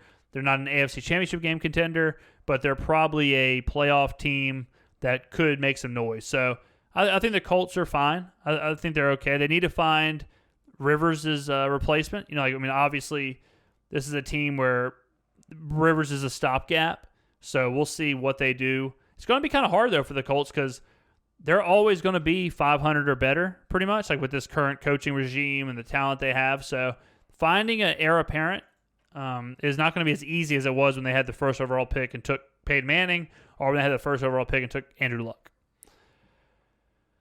Next up, Panthers-Chargers. Panthers, big win here. Good win for them. These are two teams that are kind of doing the same thing. They're kind of rebuilding. I think LA is probably – I think they're one of the worst coached teams in the NFL, and I think Carolina is figuring out how to be coached. Like Matt Rule's figuring out his whole thing. They're missing Christian McCaffrey, so they're on kind of borrowed time. They're on house money, where anything they do is better than they should be doing. So once Rule figures out his place, once Christian McCaffrey gets back, once all that starts to click, the Panthers are going to be a good team. In 2 to 3 years, the Panthers could be a consistent NFC Championship contender. In the next 5 years. Bridgewater's not that guy, But once they figure out the quarterback, once Rule gets developed, once Tepper kind of figures out being an NFL owner, McCaffrey if he comes back healthy, I think this is a team that could make huge leaps and bounds in the next 5 years. So Carolina, everything they do right now successful is even more successful because they shouldn't be doing it. As far as the Chargers, it's Justin Herbert time, and they're gonna go as far as he goes. I think the Chargers were okay with being 500 with Tyrod Taylor, and now they're in full development where kind of the same thing with the Panthers. If they win 6 games with Herbert, they're so happy with that because it's only going to get better. I think Herbert's looked good. In college, I think he's one of the rare players who it seems like the NFL is fitting his game a little bit better. So Herbert, I've always compared him to Josh Allen. I think he can be there. I think Herbert can take big steps. If you're a Chargers fan or if you're watching the Chargers, you're just watching for the development of Justin Herbert. If he can develop, and it looks like he's playing pretty well, so if he can develop at all and you have a franchise quarterback and you get rid of some of the coaching, the Chargers could be fine. But these are two teams that are trying to build their franchises back up. And Herbert, if you're the Panthers, you're ecstatic that you're winning games without Christian McCaffrey. And if you're the Chargers, you're okay with dropping a game because Justin Herbert's playing pretty well. Next game. Next game is the Buccaneers-Broncos. It's really hard for me to give a grade on this game because Jeff Driscoll was involved and Brett Ripien. All I'll say with the Buccaneers is the Buccaneers these are the games that they need, right? Like they need Tom Brady to have these efficient games, 3 touchdowns, no interceptions, 25 of 38 for 297. Fine. Now what they also need to do is they need to figure out how to get Mike Evans more involved. 2 of the 3 games, Mike Evans has been totally irrelevant, and Leonard Fournette has to get his feet underneath him. Leonard Fournette's been there for 2 weeks. So if they can develop a good running game with Leonard Fournette and get some of those playmakers involved that Brady has, the Buccaneers could be good. I don't think the Buccaneers are a playoff team personally. I don't think the Buccaneers are anywhere near a NFC Championship team or a Super Bowl team. I think they're probably like right at that 9-win, 10-win area. I think they'll fall short of the Saints. They may sneak in a wild card since there's 3 wild card spots now, but this is one of those things where they're not rebuilding, but they're also not all in. Why is I'm going to chat here? Why is Fournette being limited, do you think? I still think he's way undervalued because he hadn't been there. He's been there for 2 weeks. So he signed with the Bucs, I think, 4 days before the season started. And so you're talking about he's been there for 3 weeks, 3.5 weeks. And this is something that people forget about. People forget about the human element of the game.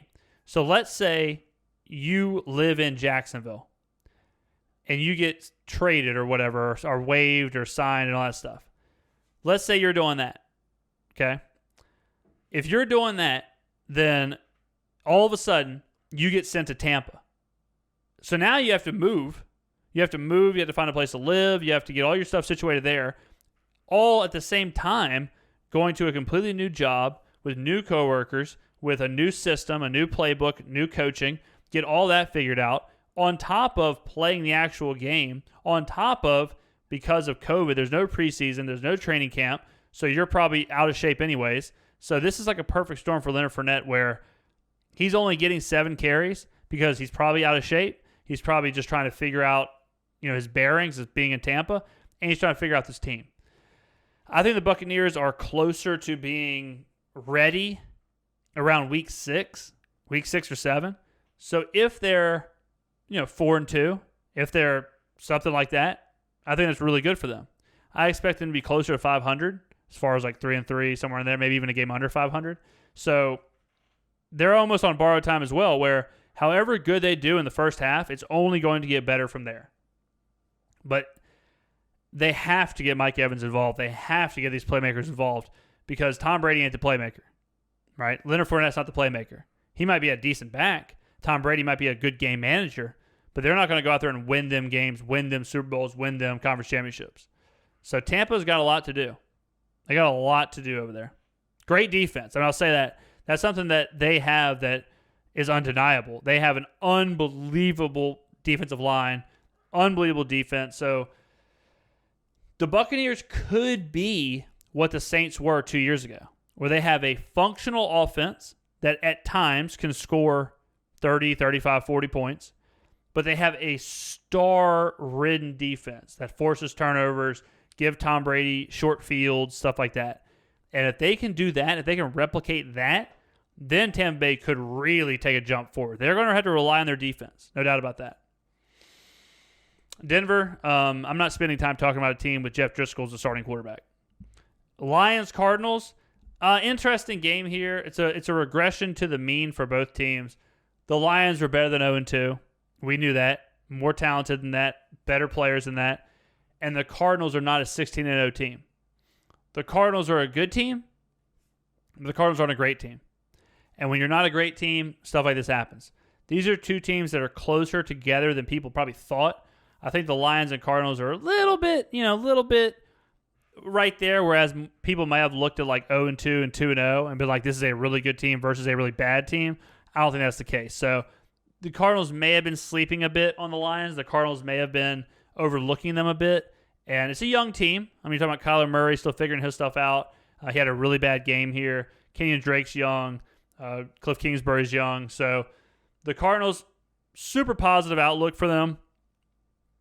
They're still developing all over the shop. These are the games that you do drop, especially when your quarterback has 3 interceptions. You know, if you want to take a look at this game and say, man, why did the Cardinals drop this game?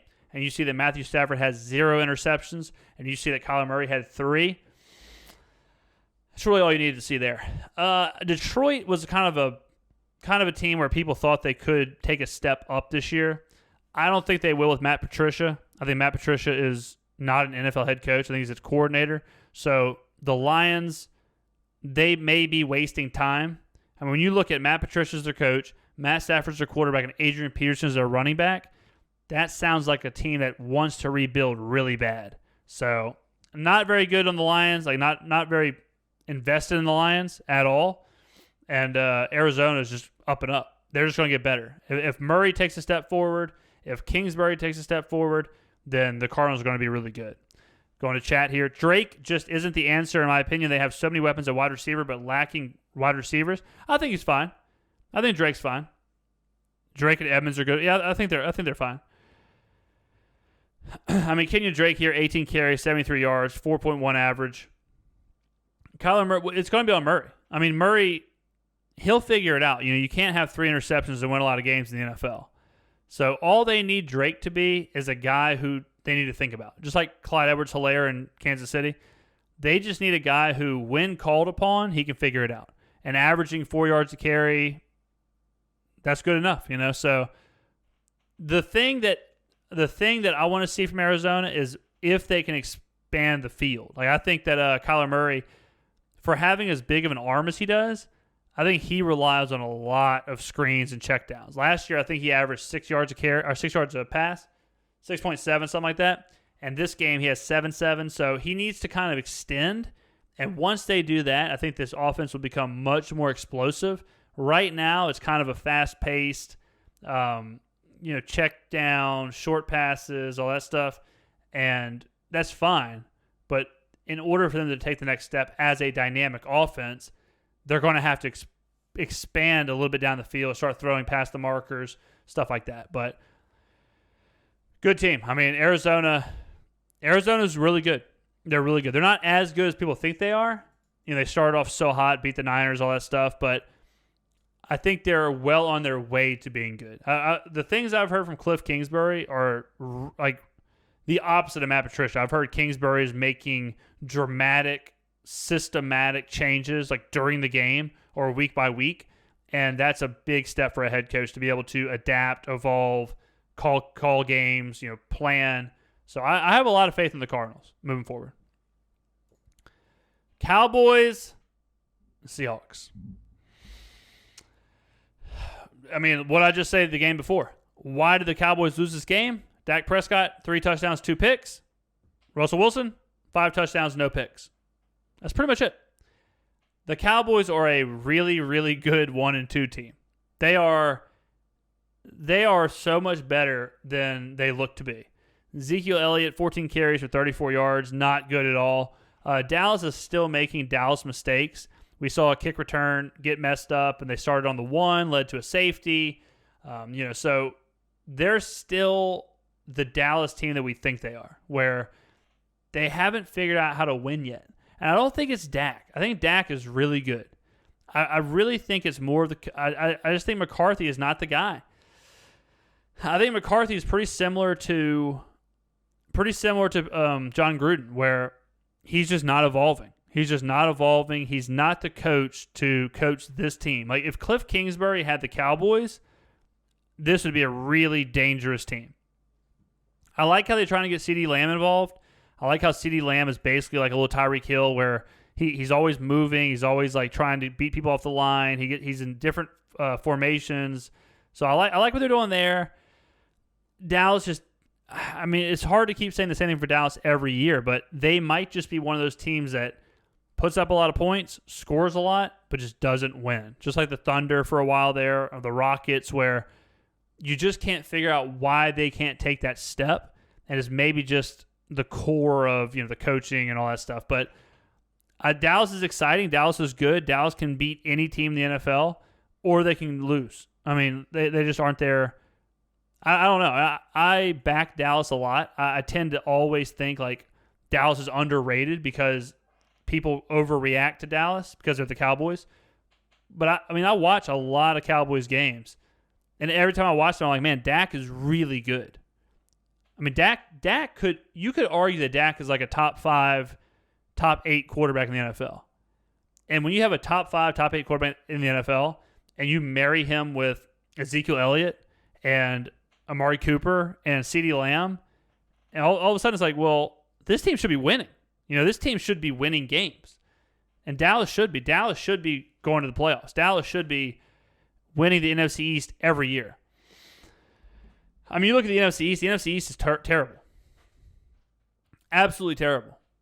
Why is Dallas not winning 12 games a year and going to NFC Championship games, So I think it's a cultural thing there. As far as the Seahawks, this is the year. This is the year where if they're going to win it, they're going to win it here. Russell Wilson is right now on the same level as Patrick Mahomes, where he can make every throw. You're in every game. He is going to do everything he can to win these games. He is playing out of his mind. Now, the only issue is, can he keep that up? Can Russell Wilson do that for a whole season? I mean, if he does that for a whole season, he's going to have like 80 passing touchdowns. So what happens if Russell Wilson regresses a little bit? Just a little bit. What happens then? Seattle has to find a balance between being a really, really good team that has Russell Wilson, or a team that has to have Russell Wilson throw 5 touchdowns, no interceptions. So I think Seattle is the second best team in the NFL. I think they're the best team in the NFC. I think right now they're playing as good as anybody. But I just worry that Russell is maxed out his production. And we're going to see him fall back. We're going to see them fall back a little bit. The defense is a question. I think the defense is good. Or I think the defense has the ability to be good, but they're not good right now. Like, they need to play better defense if they want a chance. They can't just say, all right, well, we're just going to outscore everybody. Ain't going to work. We need more from Jamal Adams. They need to just have a little bit of backbone in the defensive side. And then I think Seattle can take that step to where they truly are a Super Bowl threat. The NFC is kind of weird how it's set up as far as like the good teams and all that. So Seattle doesn't have a necessarily hard track to the conference championship. They would be my pick, certainly, to represent the NFC. I mean, Russell Wilson, he's probably the odds-on favorite right now to win the MVP because of just how he's played. And it's always dangerous, to be like, oh, well, that'll just continue. So I have my hesitations, but, man, he's been good. He's been so damn good. And, I mean, their receiving core, like Metcalf, Lockett. I mean, Chris Carson got hurt this week, but he's supposed to be back. So they have weapons, man. They have the weapons. Their defense just has to hold on. Just hold on. And then the Chiefs-Ravens. This game, I mean, look. This was the I mean, this is Patrick Mahomes on God mode. This is Patrick Mahomes playing as good as any quarterback will play. The Chiefs are almost like a cheat code team. I mean, they're like back in the day in Madden where you had like those all NFL teams that were 99 rated across the board. That's how this team is. I mean, who are you going to guard? You going to guard Travis Kelce? Okay, we'll have Tyreek Hill.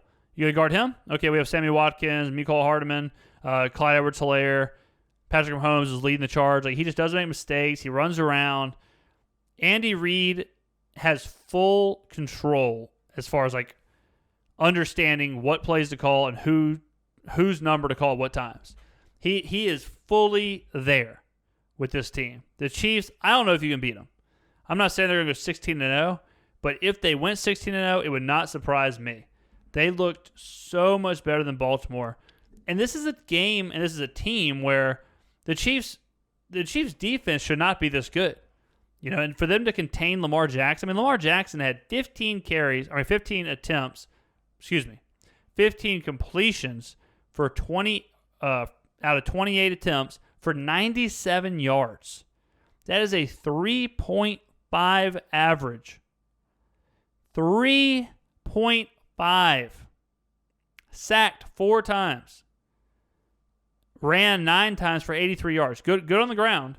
Good on the ground. But the fact that they did that to him, that is crazy. I mean, the Chiefs, if you give the Chiefs an above-average defense with that offense, how the hell are you going to beat them? If you're a team like Seattle, if you're a team like Dallas, if you're a team like Green Bay, the Chiefs are probably going to hang like 50 points on you because the Ravens' defense is really good. The Ravens' defense is probably one of the top 3 defenses in the league. And if you're Seattle, who doesn't have a good defense, if you're Dallas, who has a bad defense, what's your plan? You're just going to try and get in a 60-point shootout? It's also interesting because in Kansas City, you can't kick field goals. If you kick a field goal, you pretty much lose. You have to score. And that's such a different way of playing. I think the NFL, I would not be surprised at all if the NFL started to change a little bit where teams just stop kicking field goals when they play these teams like the Chiefs. If you're the Titans and you kick a field goal against Kansas City, the game is almost over because you have to score at such a frenetic pace. And that's what happened with Baltimore. They kicked that field goal. Kansas City just kept scoring. And then when Baltimore, if they ever had to punt, it's over. If you're playing Kansas City and you kick a field goal and they score and it's 7-3, and then you go and punt, it's over. Because now they're probably going to go up 14-3, or they're going to go kick a field goal and go up 10-3, and then you're just trading points. You can't stop Kansas City enough to where you can ever extend the game. And that's what happened here. It was 27-20, and Baltimore just had to stop KC to have a chance to go into overtime or to tie it up or even win. And they just could not stop Kansas City. They never could get enough stops to catch back up. And that happens. And this is Baltimore. So now imagine you're Tennessee. Now imagine you're, whoever, Green Bay, or you don't have like, you're not Baltimore. Like Baltimore has an offense where they're dynamic. They can score. If you're Tennessee, it's like, okay, well, we can't run Derrick Henry. We can't run Derrick Henry 35 times. We're down 17. We're down 14. How the hell are we going to catch up? And then if you have a quarterback who makes a mistake, I mean, Lamar didn't even throw an interception. What happens if then you start having turnovers? I mean, this game right here, you take away a kickoff return, a fumble from the Chiefs. You take away all that, the Ravens barely score. The Ravens score like a touchdown.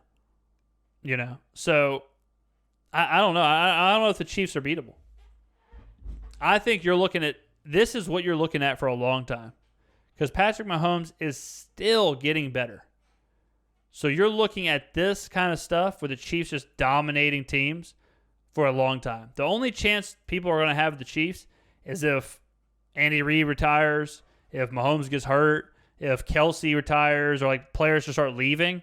But from where I'm sitting, this looks like we're in a Patriots-esque decade of dominance where the Chiefs will probably be penciled in the AFC Championship game every single year. And they probably deserve it. I mean, they're that good. Patrick Mahomes is a generational quarterback. I love me some Tom Brady, but I'm not too far away from saying that Patrick Mahomes is already like a top 3 quarterback of all time. And when it's all said and done, I mean, this guy, he could go on a run of like 4 MVPs in a row, 5 MVPs in a row, 3 Super Bowls in a row, just like these crazy runs. Because I'm telling y'all, he's not even at his apex. He's not even at his final form. And that is terrifying to think about. But that is going to be the show, ladies and gentlemen. Thank you very much for listening. 2 hours of the best in the world, 2 hours with the superstar, listening to the football show. This was a little bit later than usual. We usually do it earlier. So this will be out on podcast and all that stuff tonight. And then we'll go from there. We're still doing the show on Friday, so all good. I just had some RL stuff going on. That's real life, if you don't know. But thank you for listening to the NFL podcast.